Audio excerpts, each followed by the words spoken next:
امریکی صدر Donald Trump نے دعویٰ کیا ہے کہ ایران کے ساتھ مذاکرات جاری ہیں۔ آبنائے ہرمز کل مکمل طور پر کھل جائے گی۔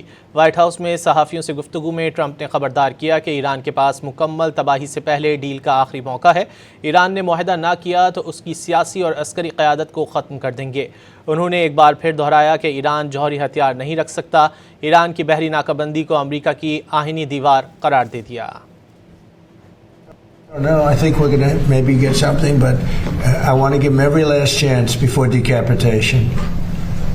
Very tough to do what we have planned, still planned. We'll see what happens, but it's a very, very tough thing to do. I think I'm very proud of the fact that I'll give people a chance. This is a big move.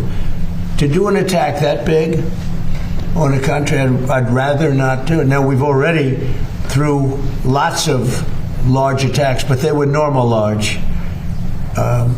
Hopefully they'll come to their senses, because what happened cannot have a nuclear weapon, but hopefully they'll come to their senses. Are the talks with Iran now off, and are airstrikes back on? No, they're on. They're going on right now. It's an amazing thing. We have a little problem with Iran because we have many talks that we'll say we have or we don't have. We're straight about it. But they deny, but they're not denying it now. They just put out a statement not denying it. But for some reason, when they're talking, they don't like saying that they're talking.